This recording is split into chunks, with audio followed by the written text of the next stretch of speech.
was in 7th class, I used to be very aggressive, extremely aggressive. I used to reply rudely to everyone on anything. Just because of this habit, I started losing my friends. Because they got hurt because of my rudeness and my aggressiveness. Sometimes I had fight with my parents also. Sometimes I fight with my mom, with my dad, and sometimes with my brother also. So they all were worried about this personality flaw.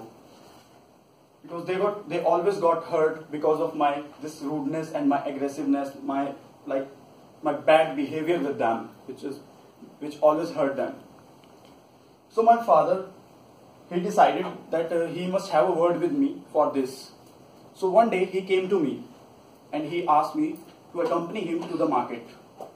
So while going to the market, he said to me that, "Son, I want to share a story with you." I was thinking about it. Why is he sharing some story with me? So maybe it's related to me. So he started. There was a boy who had a very bad temper.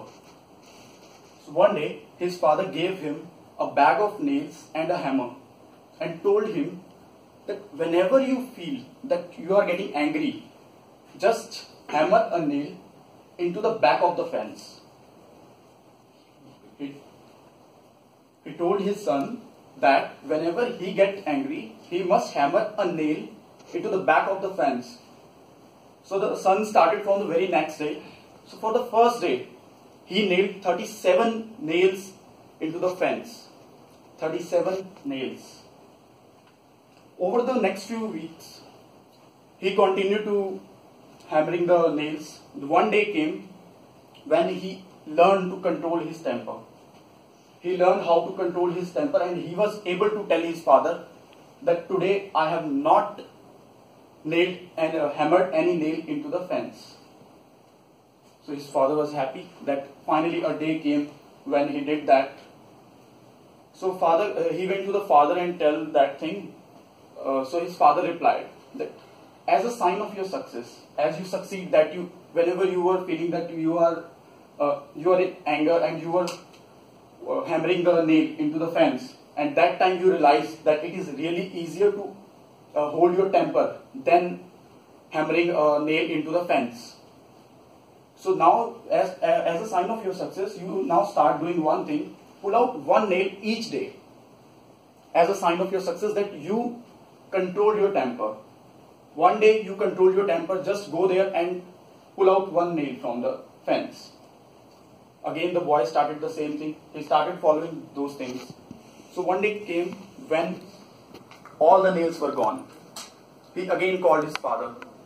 That, "Father, look at this. I have removed all the nails from the fence, and now I am totally able to control myself and my anger." So his father took him by his hand and led him to the fence and told him, "Look at the fence. You have done very well, my son. But look at the fence. There are some holes in the fence. There are some holes in the fence. No matter whatever you will do now onwards, these holes will never be removed. The fence will never be the same again as it was. So whenever you say some things to others in anger, they will leave a scar like this. And this cannot be recovered. It won't be recovered by just saying sorry to others. It will always be there. A verbal wound is as bad as the physical wound is. So you must understand this." And that time I realized that how powerful my father's words were. And I realized that how much my words have hurted others. And just that time I said to my father, "I hope you can forgive me for the nails I have put in you." And he said, "Of course, my son." And when we went back to the home, I always had to fight with my mother. So I just hugged my mother and said apologies for all my mistakes I did. And I will never do it again.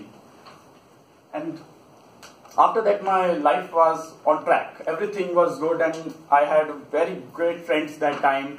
And I still share that bonding till today. And the girls find me more charming than aggressive. So, as you all know now the story of my own life, you know what I was and what I am right now. So I'm just telling you all to realize that you should know that how much your words are hurting others and how much your words are pointing out others and pointing out a nail in others. So you must all think before you speak. So first, in a conversation, first listen, then observe, and then organize your response. Give 5 or 10 seconds to yourself before responding to any situation. Think that it is required to answer or not. If it is required, then it should be an appropriate answer.